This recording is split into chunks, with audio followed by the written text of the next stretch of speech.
Hello students of Student 9. How are you? I think you are enjoying and fine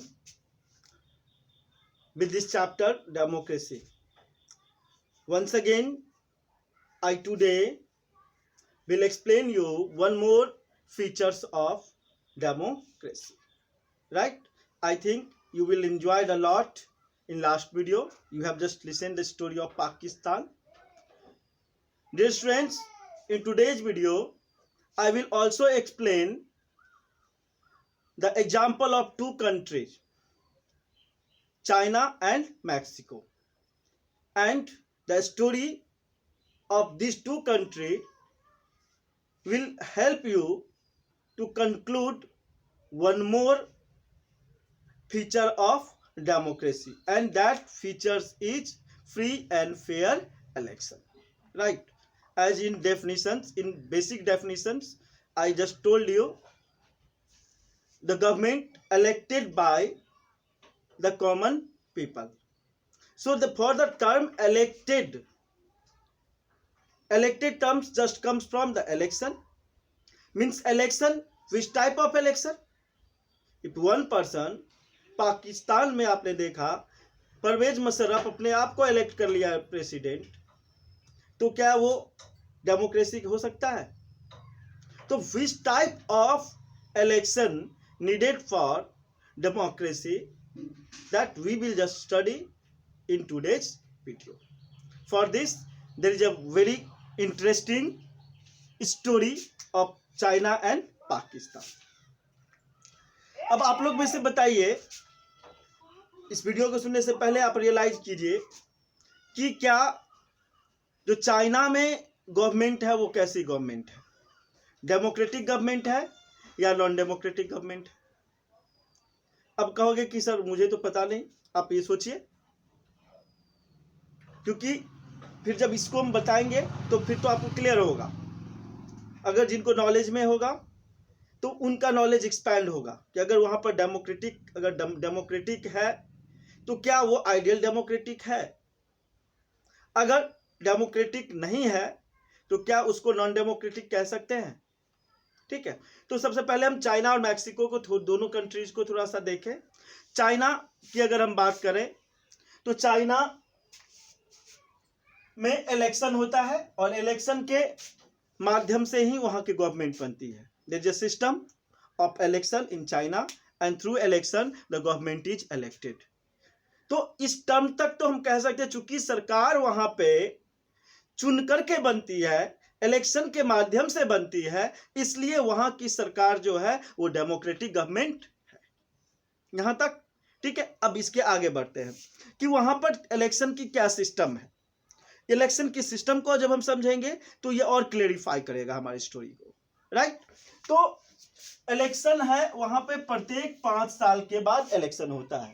every government is elected for 5 years। हमारे countries में भी लोकसभा की election होती है 5 year की, राज्यसभा विधानसभा की भी इलेक्शन होती है 5 year की। तो इसी तरह से चाइना में भी फॉलो किया जाता है, प्रत्येक 5 साल पे वहां पे इलेक्शन रिपीट होता है। राइट? तो और 5 साल के बाद इलेक्शन, प्रत्येक 5 साल के बाद क्या होता है वहां पर electing National People's Congress. China का मतलब जो पार्लियामेंट है उसका चाइनीज नेम है, उसको नहीं, आप ये याद रखें कि चाइना के पार्लियामेंट का नाम क्या है? National people Congress. तो नेशनल पीपल कांग्रेस जिस तरह से हमारा पार्लियामेंट होता है उसी तरह उसके मेंबर्स का इलेक्शन प्रत्येक 5 year पे होता है। अब यहाँ पे सर्कमस्टांसेस, यहाँ पे सबसे इंपॉर्टेंट हो जाता है अगला लाइन कि to be a part of it a candidate needs the approval of the Chinese communist party. अब यहां पे इंपॉर्टेंट है कि डियर स्टूडेंट्स कि वहां पे वही कैंडिडेट इलेक्शन कॉन्टेस्ट कर सकता है जो कम्युनिस्ट पार्टी का होता है। वहां पे सरकार कम्युनिस्ट की गवर्नमेंट होती है, कम्युनिस्ट की गवर्नमेंट हमेशा होती है। It means people have not choice to elect other than communist government. But whenever we will talk about the term and conditions of the democracy, then it is the compulsory condition that peoples will elect their government as their desire. Means other than communist party cannot be a candidate for the election. इसका मतलब communist party केवल उसी candidate को वहां पे ticket दे सकता है जो उसके फॉलोअर्स हैं, जो उसके फेवर में काम करते हैं, जो उनके आइडियाज को मानते हैं, जो उनकी बातों पे चलती है। इसका मतलब है कि जनता को, पीपल, चाइना के पीपल को वहां के कम्युनिस्ट के अलावा दूसरे व्यक्ति को अगर चुनना है तो उनको कोई अधिकार नहीं है। दूसरी बात और देखें, चाइना में कम्युनिस्ट पार्टी छोड़ करके किसी दूसरे पार्टी को ट्रेड यूनियन से लेकर के किसी भी तरह का इलेक्शन लड़ने पर का कोई अधिकार नहीं है। Peoples other than the communist party have not any type of right to contest or form any trade union or any political parties, or by hidden form, if any political group such was just formed, then they are not valid and they cannot contest in election. It means कि peoples के पास choice नहीं है। अगर people में के पास democracy में choice नहीं है तो उसको हम डेमोक्रेटिक फॉर्म ऑफ गवर्नमेंट नहीं कह सकते हैं। क्योंकि चाइना में कम्युनिस्ट पार्टी ही अप्रूवल दे सकती है कैंडिडेट को, और कम्युनिस्ट पार्टी जिसको अप्रूवल नहीं देती है, इसका मतलब है कि पीपल्स को कम्युनिस्ट पार्टी के अलावा किसी दूसरे को वोट देने का अधिकार नहीं है, या इलेक्शन में पार्टिसिपेट करने का अधिकार दूसरे लोगों को नहीं है जो कम्युनिस्ट को फॉलो नहीं करते हैं। इसका मतलब कि चाइना में डेमोक्रेसी, वहां पे डेमोक्रेसी नहीं। तो आई थिंक ये क्लियर हो गया होगा आपके माइंड में कि only being the election, only happening the election is not sufficient term and condition for an ideal democracy. For an ideal democracy, it is necessary condition that there should be free and fair election. Means जिस व्यक्ति को भी election लड़ने का मन है वो लड़ सकता है, and people can elect their own choice. अपने चॉइस से किसी कैंडिडेट को अगर चुनने का अधिकार मिलता है तभी जाकर के हम उसको आइडियल फॉर्म ऑफ डेमोक्रेसी कह सकते हैं। Since this term and condition is not fulfilled in China, that's why there is not a complete democracy in China. Means having not free and fair condition of election. Now you will see the second example, Mexico. तो election हो जाना, candidate को खड़ा करा देना, this is not sufficient condition. Now अब Mexico का example लें। मैक्सिको में जब से वहां पर गवर्नमेंट है, कॉन्टिन्यूअसली जो है वो पीआरआई के द्वारा, इंस्टीट्यूशनल रेवोल्यूशनरी पार्टी, नाम उल्टा है, याद रखें, पीआरआई तो institutional revolutionary party is just in the government. Mean for a long duration there was the government of the PRI political party, right? अब ये क्या करती है, उसने आजादी के बाद से जितने भी इलेक्शंस लड़े थे सारे इलेक्शन में उसने जीता। कब, क्या ऐसा पॉसिबल है कि सब बार जीत रहे? इसका मतलब ये हुआ कि सभी हमेशा वो सही काम कर रहा है। एक तो ये कंडीशन हो सकता है कि एक ही कैंडिडेट और एक ही पॉलिटिकल पार्टीज बार बार कंटिन्यूअसली जीत रही है। It means that political parties favoured by every peoples of the country, और it means that either the bad dirty tricks और malpractices was just used by the political party to win the election. या तो political party बहुत popular है, बहुत ज़्यादा लोग उसको फेवर करते हैं, या दूसरा कंडीशन क्या हो सकता है, दूसरा कंडीशन हो सकता है कि पॉलिटिकल पार्टीज जो है वो इलेक्शन में मेल प्रैक्टिसेज का, डर्टी ट्रिक्स का, गलत तौर तरीका का यूज करते हैं और इसके कारण इलेक्शन जीतते हैं। तो देखा जाए तो अगर मैक्सिको की कंडीशन लिया जाए तो मैक्सिको की कंडीशन में भी पीआरआई जो है इंस्टीट्यूशनल रेवोल्यूशनरी पार्टी, वो इलेक्शन के टाइम में बहुत सारे डर्टी ट्रिक्स को यूज करते हैं।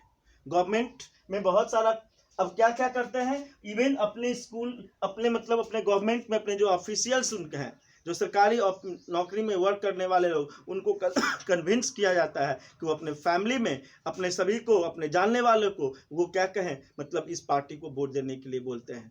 ठीक है, इतना ही नहीं, वो वहाँ के स्कूल में टीचर्स को ये कन्विंस किया जाता है, टीचर को कहा, प्रेशर फोर्सफुली कहा जाता है कि आप बच्चों को कन्विंस करें कि वो अपने पेरेंट्स को ये बोले कि मतलब PRI पॉलिटिकल पार्टीज को आप वोट करें। आप देखते हो इंडिया में जब इलेक्शन होती है तो कोड ऑफ कंडक्ट लागू हो जाती है, ठीक है, आचार संहिता। 3 महीने इलेक्शन होने से 3 महीने पहले ड्यूरेशन 90 दिन में कोई भी ऐसा पब्लिक फेवरेबल वर्क गवर्नमेंट नहीं कर सकती है, मतलब जिससे कि आप किसी इंडिविजुअल पीपल्स को इन्फ्लुएंस करने की कोशिश नहीं कर सकते हैं इलेक्शन ड्यूरेशन में कि उनको वो वोट करें, ठीक है। यही रीजन है कि आज़ादी के बाद से अभी तक इंडिया में देखा जाए, no doubt for a long time there was the ruling of Congress, right, but what happened first time in 1977 the Congress party just defeated and Janata Party government was just formed, and later on until now you will see how the changing how the election system is just changing in India. कभी कांग्रेस की government आती है, कभी BJP की government आती है। आप देखोगे कि जरूरी नहीं है इस बार भी अगर इलेक्शन हो रहा है, अगर हुई तो लोकसभा में बीजेपी ने जीत लिया, लेकिन उसके बाद कंटिन्यूअसली देख सकते हैं तो कई स्टेट गवर्नमेंट की जो इलेक्शन हुई है प्रोविंशियल इलेक्शन, उसमें बीजेपी की हार की सामना मिली है। इट मीन्स मतलब अनएक्सपेक्टेड रिजल्ट होने की पॉसिबिलिटी होनी चाहिए, पीपल्स को पूरी तरह से चॉइस होनी चाहिए कि अपने पसंद के लीडर को वो चुन सके।